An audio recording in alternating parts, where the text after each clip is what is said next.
കുട്ടി കുട്ടി സർപ്രൈസുകൾ കൊടുക്കാനും വാങ്ങാനൊക്കെ ഭയങ്കര ഇഷ്ടമുള്ള ഒരാളാണ് കേട്ടോ ഞാൻ. അങ്ങനെ കൊടുത്തൊരു സർപ്രൈസ് വീഡിയോ ആണിത്. എൻ്റെ സിസ്റ്ററിന് ഒരു കുട്ടി ക്രിസ്മസ് ഗിഫ്റ്റ് കൊടുത്ത് വിട്ടതാണ് ഞാൻ. കാർഡ്സൊക്കെ എഴുതി കൊടുത്ത് വിട്ടു കേട്ടോ. ഒരുപാട് വർഷങ്ങൾക്ക് ശേഷമാണ് കാർഡ്സ് വാങ്ങുന്നതും എഴുതുന്നതും. അത് അവൾക്കായതുകൊണ്ട് ഭയങ്കര ഹാപ്പിയാണ് ഞാൻ. പിന്നെ ഞാൻ എന്തെങ്കിലും ഹാൻഡ് മെയ്ഡായിട്ടൊക്കെ കൊടുത്ത് വിടാറുണ്ട്. അത് അവൾക്കറിയാം എന്തെങ്കിലുമൊക്കെ ഉണ്ടാവും എന്നുള്ളത്. പിന്നെ ഇത് ഭയങ്കര അവൾക്ക് ഇഷ്ടപ്പെടും എന്ന് കരുതി അവൾക്ക് ഇഷ്ടപ്പെടുന്നൊരു കളർ നോക്കി അവൾക്ക് ഇഷ്ടപ്പെടുന്ന പാറ്റുകൾ ചുരിദാർ സ്റ്റിച്ച് ചെയ്ത് കൊടുത്ത് വിട്ടു ഞാൻ. ഞാനപ്പോൾ അവളുടെ അടുത്ത് പറഞ്ഞിരുന്നു, എനിക്കിത് ഓപ്പൺ ചെയ്യുന്നൊരു വീഡിയോ നീ എടുത്ത് തരണം, നീ എക്സൈറ്റഡ് ആവുന്നുണ്ടോ ഇല്ലെന്ന് എനിക്ക് അറിയാൻ വേണ്ടിയിട്ടാണ്. ബട്ട് എനിക്ക് ഫീൽ ചെയ്തില്ല കേട്ടോ അവൾ എക്സൈറ്റഡ് ആയി എന്നുള്ളത്.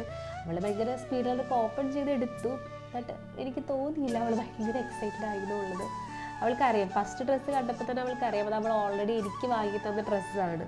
അത് സെയിം ഡ്രസ്സ് ഞങ്ങൾ വാങ്ങിയതാണ്. പിന്നെ ഡ്രസ്സ് കണ്ടപ്പോൾ എക്സൈറ്റഡ് ആവുമെന്ന് ഞാൻ കരുതി. ബട്ട് അവൾ എക്സൈറ്റഡ് ആയേ ഇല്ല.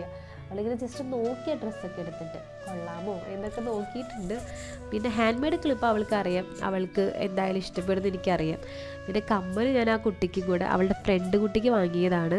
പിന്നെ കാർഡും ആ കുട്ടിക്ക് കൊടുത്തു. കാർഡിൽ അവൾ എക്സൈറ്റഡ് ആവുമെന്ന് എനിക്ക് നല്ല ഉറപ്പായിരുന്നു. കാരണം അതിലെല്ലാ റൈറ്റിങ്സും എനിക്ക് അപ്പം തോന്നുന്ന കാര്യങ്ങളായിരിക്കും ഞാൻ എഴുതിയിട്ടുണ്ടാവുക. അത് അവൾക്ക് ഭയങ്കര ഇഷ്ടപ്പെടുന്നത് എനിക്ക് നല്ല ഉറപ്പായിരുന്നു. അപ്പോൾ അവൾക്ക് എല്ലാം ഇഷ്ടമായിട്ടുണ്ട്. അപ്പോൾ എല്ലാവർക്കും ഹാവ് എ നൈസ് ഡേ.